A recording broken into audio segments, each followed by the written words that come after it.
quickly revise CARO, okay, and a few questions we'll have to solve, and then we'll head to a new chapter. Okay, so Company Auditors Report Order 2020. Applicability is applicable for which companies? Every company, including foreign company. Not applicable for whom? Banking, insurance, Section 8, OPC, small company, and private company having 4 conditions satisfied. What is the first condition? It should not be a subsidiary or holding of a public company. PUC and reserves and surplus should be maximum 1 year as on what date? Balance sheet date. Borrowing should be maximum 1 year from whom? Banks or FI only. At what point of time? Any point of time during the financial year. Revenue, including discontinuing operation, should be maximum 10 CR during the financial year. And how many clauses are there here? 21 clauses are there. In the 20 clauses will be on CARO on SFS. 21st clause is on CARO on CFS. Okay. What's the first clause? Property, plant and equipment. In that, what did we study? With respect to records, whether are you maintaining proper records, and quantitative details has been done, has been kept, situation of the PPE. Then with respect to intangibles, very similar information you have to maintain. Physical verification at reasonable intervals. What is reasonable intervals? Once in at least 2 years. If there is any difference, it has to be properly dealt in the books of accounts. For immovable property, what we should see? Title deeds are held in the name of company. And what example I gave you? IOCL report. Clear? Now, if it is not in the name of the company, then you have to give it in this format: description, gross carrying value, held in the name of, and what is the relationship between that guy, and what is the period held, reason for not being held in the name of company. In case if you have done revaluation, 2 things in revaluation: one is the fact of revaluation, one is the amount of change. The fact of revaluation has to be mentioned whether you have done or not. If it is done, it should be done by registered valuer, and amount of change will be specified only if the change is 10% or more of net carrying value. Then with respect to Benami property, is there any case has been initiated or pending against the company? If yes, they need to disclose the details. We need to ask them, have they disclosed or not? This is clause number 1. Clause number 2 talks about inventory. In inventory, 2 things: same physical verification and working capital limits. Physical verification, have they done at reasonable intervals or not? And according to us, whether the methodology is appropriate or not. If there is any difference of 10% or more, should be properly dealt in the books. What is working capital limit? Working capital limit is nothing but our drawing power or cash credit. If you have received any sanctioned limit of more than 5 CR from banks or FI on the base of current assets, then you have to give quarterly returns. That quarterly returns and statements filed by the company should match with books of accounts. If not, we have to give details. One big question we had seen on that. Remember? Yes. Then third one, LIGs, loans, investment, guarantee or security. In this, in case if you have made investments, given guarantee, given security or given any loan to any person, we need to disclose in the following format. 5 clauses are there. What is the first clause? Have you given any loans, advances in the nature of loans, guarantee or security? Not applicable to companies whose business is to give loans. Which company we spoke about?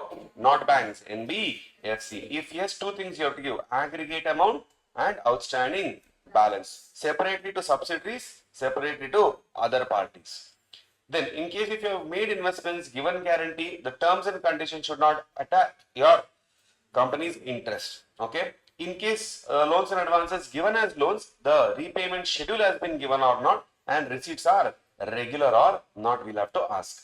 If the amount is overdue for more than 9 days, proper steps for recovery have you taken or not? Last one, 5th one, in case of loans and advances which has fallen due during the year, have you renewed it, extended it, or given fresh loans to settle the old loans? If you have given something like this, tell me the aggregate amount of total such loans and what is the percentage of total loans given during the year. We had calculated that ratio, numerator and denominator, aggregate total of such loans divided by total loans of the entire year. Last one, in case if you have given any loan repayable on demand or without any terms, then specify the aggregate amount and percentage of loans granted, specifically to whom? Promoters and related parties. Very good. 4th one, in case if you have given loans, investment, guarantee and security, section 185, 186 has to be followed. Very small clause, nothing. Deposits, in case if you have accepted deposits, the company has accepted it, they have to follow what section? Plus, you have to follow rules. If they have not, nature of such contravention has to be disclosed. Number 2, if any order has been given by court, tribunal, board or any other court, then RBI also we need to ask if you have complied or not. If not, then we'll have to report it. Maintenance of cost records. Section number 148 talks about cost records. CG will tell you whether for those companies if cost records is applicable, have they maintained cost records or not. Then statutory dues, there are 2 types, disputed and undisputed. Undisputed has to be deposited within the due date. If not, if the arrears are more than 6 months as on the balance sheet date, only those I will have to report. If it is a disputed dues, what am I supposed to report? Amount and forum where it is pending. Then unrecorded income. If the income is earned but not recorded during the current year or whenever you have earned it, the year in which you declare, that year it has to be disclosed in the books of accounts. If yes or no is what I am supposed to ask and report it under clause number 8. Repayment of loans. This is for any lender. From any lender, if you have taken loan and if you have failed to repay that, then I need to give it in the following format. What is the nature of borrowing? Name of the lender. What is the amount not paid? What is that amount? Is it principal or interest? And remarks. Number of days of delays and remarks. Is the company declared as a willful defaulter? And what do you mean by willful defaulter? You have money, but you're still not paying it. In such cases, some of the lenders will declare you as willful defaulter. Ask if they are declared as willful defaulter or not. Then, point number C, purpose. Whatever term loans you have obtained for the purpose, have you applied for the purpose only or not? In case the fund raised on short-term basis utilized for long-term purposes, that also has to be mentioned. If you have taken any funds to meet the obligations of subsidiary associates and JVs, you have to mention those as well. If you have raised loan during the year on the pledge of securities, then that also should be disclosed in the report. Then IPO, FPO and preferential allotment, what are they saying? In case of initial public offer, further public offer or preferential allotment, you have to follow certain rules. What are those? For the purposes what you mentioned, you have to apply only for those purposes. And in case of preferential allotment of private placement, 42 and section 62 has to be followed, and as well as the purpose has to be checked. Where have you used it and why have you used it?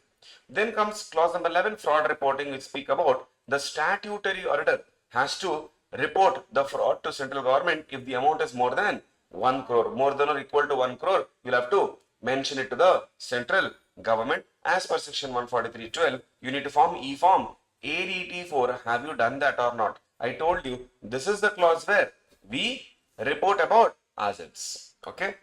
Then, have you considered whistleblower complaints received during the year? Clause number 12, Nidhi companies.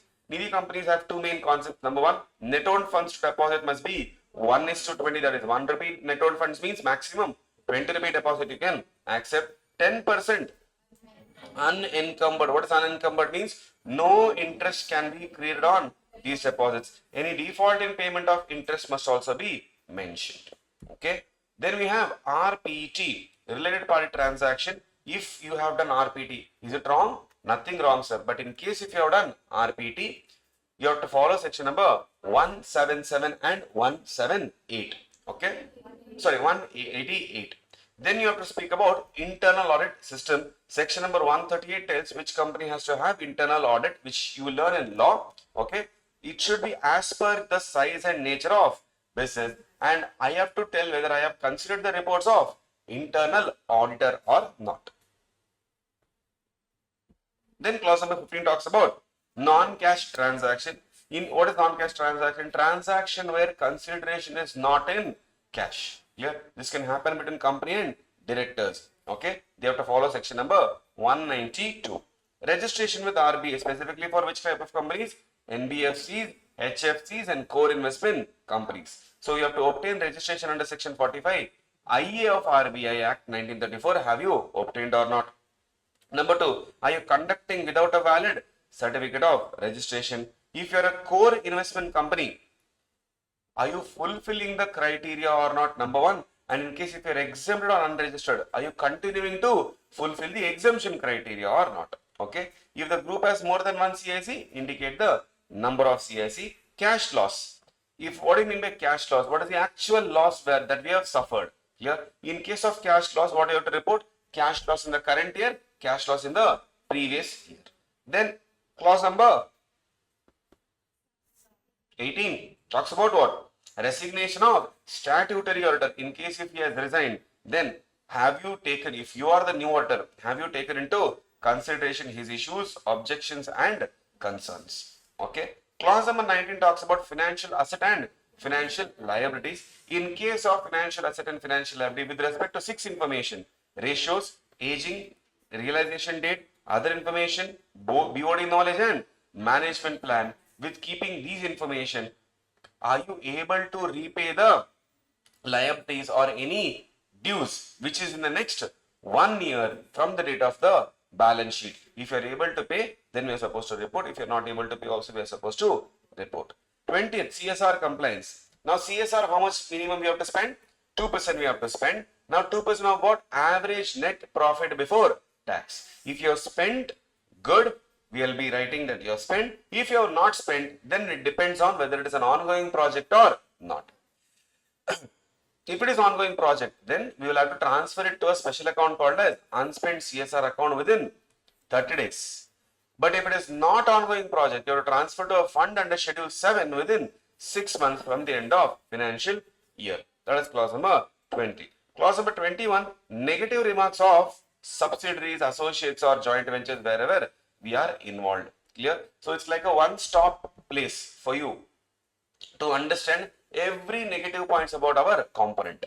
Okay. So that will be coming under clause number 21. And in para 4, you have to mention the reasons why are you giving unqualified or unfavorable answers in the above 21 clauses. Clear? This is your para 3 and para 4. In para 4, if you are not able to express any opinion, you still have to mention that the reasons why you are not giving any opinion. So para 4 only is talking about what? Reasons. Why have you given negative answers in the previous clauses? That reasons must be specified in para number 4. Is this clear? Yes. Clear? Okay, sir.